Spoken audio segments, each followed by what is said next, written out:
Hello बच्चों, welcome to my channel Hindi Shikshak. आज हम पढ़ेंगे कक्षा 10 के सूरदास के पद। सूरदास की 3 प्रमुख रचनाएं हैं, सूरसागर, साहित्य लेरी और सूरसारावली। सूरसारावली सूरदास की सबसे लोकप्रिय रचना है, जो कि सूरसागर के भ्रमर गीत प्रसंग से ली गई है। सबसे पहले मैं आपको बताऊंगी कि भ्रमर गीत क्या है। इसमें उद्धव और गोपियों के बीच का संवाद का वर्णन है। उद्धव श्री कृष्ण के चचेरे भाई थे। उन्हें अपनी योग साधना पर बड़ा गर्व था। गोपियां श्री कृष्ण के मथुरा चले जाने पर बड़ी दुखी थी।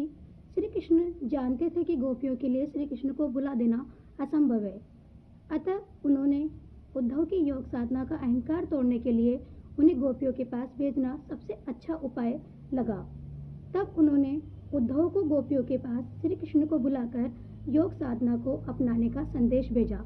जब उद्धव गोपियों को योग साधना अपनाने का संदेश दे रहे थे, तभी वहाँ एक भंवरा आ जाता है।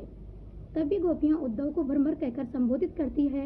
इनके बीच हो रहे संवाद के बीच भंवरा आ जाने के कारण इस संवाद का नाम भ्रमर गीत रखा गया और इसी भ्रमर गीत प्रसंग से हमारे पाठ में 4 पद लिए गए हैं। आज हम यहाँ सूरदास के प्रथम पद का अर्थ करेंगे। सबसे पहले मैं आपको शब्दार्थ बताऊंगी। उदो तुम हो अति बड़भागी। अति का अर्थ होता है अत्यंत और बड़भागी का अर्थ होता है भाग्यशाली। आप्रस का मतलब होता है अछूता। रहत का अर्थ रहना। स्नेह मतलब प्रेम। तगा का धागा। ते यानी से, नाही यानी नहीं, अनुरागी यानी प्रेम। अर्थात गोपियाँ यहाँ पर कहती है कि ए उद्धव, तुम हो अति बड़भागी, कि तुम अत्यंत भाग्यशाली हो।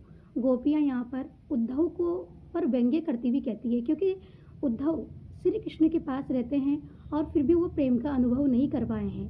अपरस रहत स्नेह तगा थे, कि तुम तो प्रेम के धागे से अब भी अछूते रहे हो। नाहिन मन अनुरागी, और तुम्हारे मन में किसी के प्रति प्रेम भी उत्पन्न नहीं हुआ है। पुरिन पात रहत बजेतल। पुरिन का अर्थ होता है कमल। पात का अर्थ पत्ता। देह का अर्थ शरीर। दागी यानी दाग या भीगना। जो यानी जिस प्रकार। जल महा यानी में। गागरी यानी कलश। ताको यानी उसको। लागी यानी स्पर्श करना। कि जिस प्रकार कमल का पत्ता जल के भीतर रहता है, लेकिन उस पर जल की एक बूंद भी नहीं ठहरती, वो जल को स्पर्श नहीं कर पाता। जो जल महा तेल की गागरी, और जिस प्रकार यदि तेल के कलश को जल में रख दिया जाए फिर भी उसके ऊपर एक भी बूंद जल की नहीं ठहरती। यहाँ पर जो जल महा के अंदर उत्प्रेक्षा अलंकार है। पुरिन पात, इसमें अनुप्रास अलंकार है, क्योंकि इसमें प वर्ण की आवृत्ति हो रही है। जहाँ पर एक ही अक्षर की एक से अधिक बार आवृत्ति होती है, एक या एक से अधिक बार, वहाँ अनुप्रास अलंकार होता है। प्रीति नदी में पाँव न बोर्यो। प्रीति नदी के अंदर रूपक अलंकार है, क्योंकि इसको नदी को प्रेम का रूप दे दिया, प्रेम रूपी नदी। प्रीति नदी, कि तुमने तो प्रेम रूपी नदी में पाँव भी नहीं डुबोया है। दृष्टि न रूप परागी, और तुम्हारी नज़र किसी के प्रति आकर्षित भी नहीं हुई है। सूरदास अबला हम बोरी। गोपियाँ कहती है, सूरदास वर्णन करते हैं कि गोपियाँ कहती है अबला हम बोरी, कि हम तो निर्बल और भोली स्त्रियां हैं। अबला का अर्थ निर्बल और भोली का मतलब, बोरी का अर्थ भोली। गोपियाँ कहती है कि हम तो निर्बल और भोली स्त्रियां हैं। गुड़ चीटी जो पागी, पागी का मतलब चिपकना या डूबना।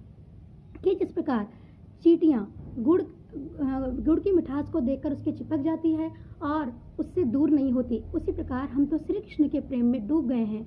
और जिस प्रकार चींटियों का अगर उनसे अलग किया जाए तो अपने प्राण न्यौछावर कर देती है, उसी प्रकार हम तो श्री कृष्ण के प्रेम में उसी प्रकार अनुरक्त हो गई है। अब तो हम हमारे प्राण देने पर भी उनसे अलग नहीं हो पाएंगी।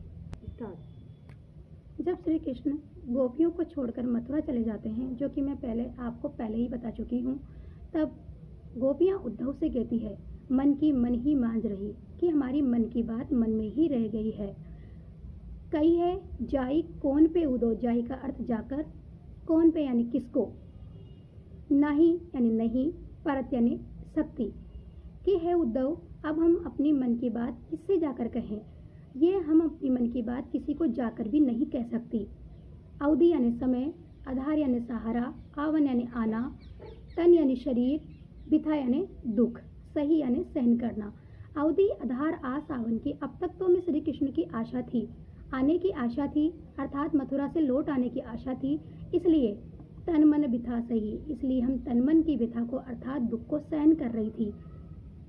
अब इन जोग संदेश ने सुनी में पुनरुक्ति प्रकार प्रकाश अलंकार है।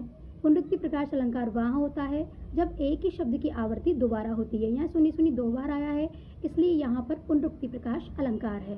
अब इन योग संदेश ने सुनी सुनी, किंतु है उद्धव, अब तुम्हारी योग संदेशों को सुन सुनकर विरनी विरह दही, हम विरन यानी विरणी स्त्रियां, विरह यानी विरह, दही मतलब जलना, कि हम विरणी स्त्रियां विरह में और अधिक जलने लगी हैं। अर्थात अब तक तो हमें श्री कृष्ण के आने की आशा थी, इसलिए हमें जो भी कष्ट हो रहा था वो मुझसे सहन कर रही थी। लेकिन है उद्धव, जब तुमने प्रेम के स्थान पर हमें योग संदेश सुनाया है तो हमारे मन की आशा समाप्त हो गई है और हम अधिक विरह में चलने लगी हैं। चाहती होती गुहारी जते थे, कि जहाँ से हम अपनी रक्षा की पुकार लगा सकती थी। यहाँ पर गुहारी का अर्थ है पुकारना, जितई यानी जहाँ, और ते यानी से, कि जहाँ से हम अपनी रक्षा की पुकार लगा सकती थी, अर्थात जो हमारी मन की भावना को समझ सकते थे। उतते धार बही, धार बही, धार का मतलब योग साधना की प्रबल धारा, बही यानी बहना, उत यानी वहाँ, ते यानी से, वहाँ से तो योग साधना की प्रबल धारा बह रही है। अर्थात जिनसे हमने प्रेम की आशा लगाई थी उन्होंने तो हमारे लिए योग साधना का संदेश भेज दिया है। सूरदास अब धीर धरे क्यों, कवि सूरदास वर्णन करते हैं कि गोपियाँ कहती है अब धीर धरे क्यों, कि अब हम धैर्य धारण क्यों करें। मर्यादा न लही, मर्यादा का अर्थ होता है मर्यादा, लही का अर्थ रखना, कि अब हम अपनी मर्यादा को क्यों रखें जब श्री कृष्ण ने ही अपनी प्रेम की मर्यादा को नहीं रखा है। अर्थात अब हम धैर्य धारण नहीं कर सकती, क्योंकि श्री कृष्ण ने अपनी मर्यादा को तोड़कर अपनी प्रेम की मर्यादा को तोड़ दिया है, और हम प्रेम में अनुरक्त गोपियों के लिए प्रेम की जगह योग संदेश भेज दिया है। गोपियाँ उद्धव से कहती है हमारे हरि हारिल की लकड़ी, कि हमारे श्री कृष्ण हारिल पक्षी की लकड़ी के समान है। इन्होंने यहाँ पे हारिल पक्षी की लकड़ी इसलिए बताया क्योंकि जो हारिल पक्षी है वो अपने पंजों में लकड़ी को मजबूती से पकड़े रहता है और कभी भी उस लकड़ी को नहीं छोड़ता, इसलिए उन्होंने अपने श्री कृष्ण की तुलना हारिल पक्षी से की है। हमारे हरि हारिल की लकड़ी, के हमारे श्री कृष्ण हारिल पक्षी की लकड़ी के समान है। यहाँ हारिल पक्षी की लकड़ी श्री कृष्ण को बताया है।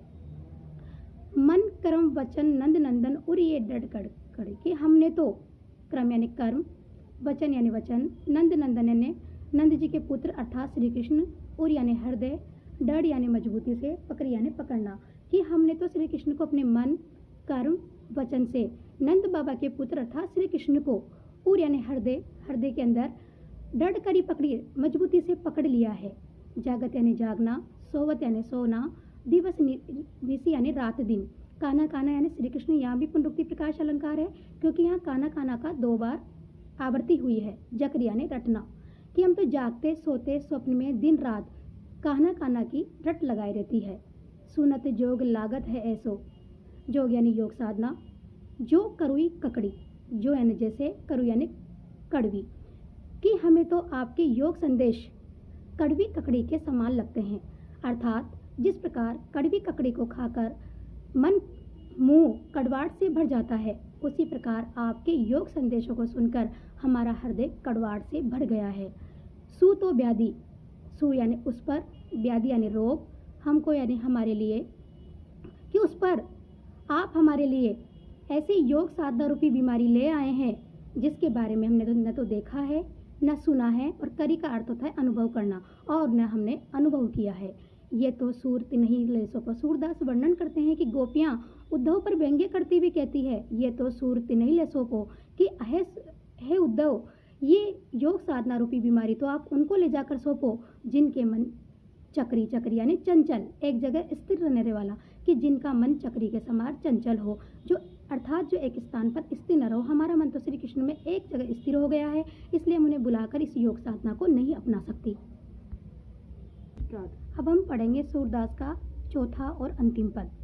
हरि है राजनीति पढ़ाए, राजनीति का अर्थ होता है छल कपट की नीति।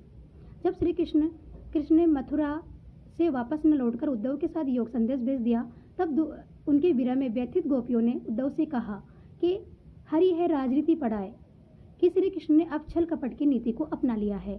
समुझी बात कहत मधुकर, मधुकर का अर्थ है भौरा, और यहाँ भौरा उद्धव को कहकर संबोधित किया गया है। समाचार पाए कि है उद्धव, हमने तो आपके इस योग साधना के संदेश को सुन करके ही श्री कृष्ण के सब समाचार प्राप्त कर लिए हैं। इक यानी एक, हुते यानी थे, पहले यानी पहले से ही, कि श्री कृष्ण एक तो पहले से ही बहुत चतुर थे, अब गुरु ग्रंथ पठाए, अब उन्होंने श्री कृष्ण से छल कपट की नीति को अपनाना सीख लिया है, अर्थात राजनीति का ग्रंथ पढ़ लिया है। बड़ी बुद्धि जानी जो, उनको जोग संदेश पठाए कि वो कितना बड़ी यानी अत्यधिक, बुद्धि यानी बुद्धिमान, कि वो कितने अत्यधिक बुद्धिमान है। ये तो योग संदेश पठाए, पठाए यानी भेजना, योग संदेश यानी योग संदेश। अब ये तो हम उसी से समझ गई हैं जो हम प्रेम की उपासिका गोपियों के लिए श्री कृष्ण ने योग संदेश भेजे हैं। उद्धव भले लोग आगे के, उद्धव पर व्यंग्य करती हुई गोपियां कहती है भले लोग आगे के पहले के सज्जन लोग, भले यानी सज्जन, कि पहले के सज्जन लोग, परित यानी दूसरों की भलाई के लिए, दौलत यानी घूमना, धाय यानी घूमना दौड़ना, कि पहले के भले लोग दूसरों की भलाई के लिए दूर से चले आते थे, दौड़कर चले आते थे। अब अपने मन फेर पाइए चलत जो होते चुराए, लेकिन तुम तो हमारा अहित करने के लिए मथुरा से यहाँ दौड़कर चले आए हो। अब अपने मन फेराए, फेर पाइए का मतलब वापस से प्राप्त करना, जो यानी जो, होते यानी थे, चुरा यानी चुराना। अगर तुम वास्तव में हमारा भला करना चाहते हो तो हमारे उस मन को वापस लौटा दो जो श्री कृष्ण ने मथुरा जाते वक्त हमारा चुरा लिया था, हमारे मन को चुरा लिया था। ते क्यों अनीति करे, अनीति का मतलब अन्याय, आपुन यानी स्वयं, जे यानी जो, छोड़ा यानी त्यागना, कि ते क्यों अनीति करे आपुन, कि श्री कृष्ण क्यों, वे स्वयं क्यों अन्याय कर रहे हैं, जे और अनीति छुड़ाए, जो दूसरों को अनीति को छोड़ने के लिए पाठ पढ़ाते रहते थे।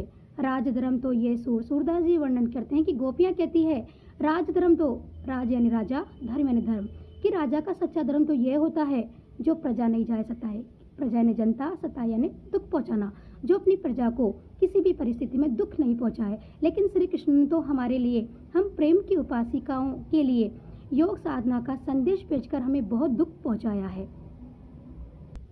यहाँ सूरदास के चारों पद समाप्त होते हैं और हमारा सूरदास का पाठ भी पूरा होता है। Thanks for watching.